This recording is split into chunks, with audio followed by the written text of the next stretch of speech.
Right మాజీ మంత్రి జగదీష్ రెడ్డి కీలక వ్యాఖ్యలు చేశారు. సీఎం రేవంత్ రెడ్డి మంత్రులు ఏరియల్ సర్వే రాజకీయ డ్రామా అని వ్యాఖ్యానించారు.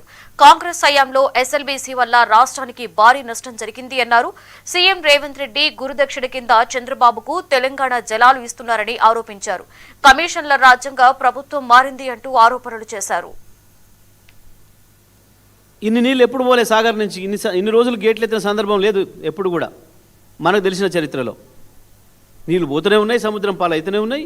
ఈ మురగాండ్లు పోటీపడి పోయి పూజలు చేసి లేపారు సముద్రానికి నీళ్ళు వదలడానికి. కానీ ఎస్ఎల్బీసీకి నీళ్ళు తేలే, ఏఎంఆర్పీకి నీళ్ళు తేలే. ఇప్పటివరకు కూడా ఉదయ సముద్రం సగం ఎండిపోయే ఉంది. ఏంటిది కారణం అంటే ఒక మోటార్ కాలిపోయిందట.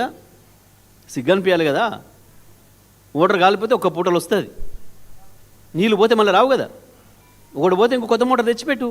కేవలం కమిషన్ల మీద కమిషన్లకు కక్కుర్తిపడి కమిషన్లకు పోటీ పడుకుంటా సిగ్గుదప్పిన మాటలు మాట్లాడుకుంటూ ఇంకా మేము నల్గొండ ప్రజలు మోసం చేస్తాం, మహబూబ్నగర్ ప్రజలు మోసం చేస్తాం. ప్రతిదానికి రికార్డు ఉంది, ప్రతిదానికి రికార్డు ఉంది.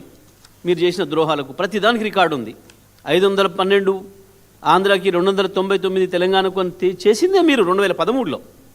దాన్ని కొనసాగించడం తప్ప మేము చేసేది ఏం లేదు. మరి ఇవాళ ఈ 2 ఏళ్ళ నుంచి మీరేం బిక్తున్నారు? 2 ఏళ్ళ నుంచి మీరేం బిక్తున్నారు? ఎందుకు తీసుకురాలేకపోయారు 500?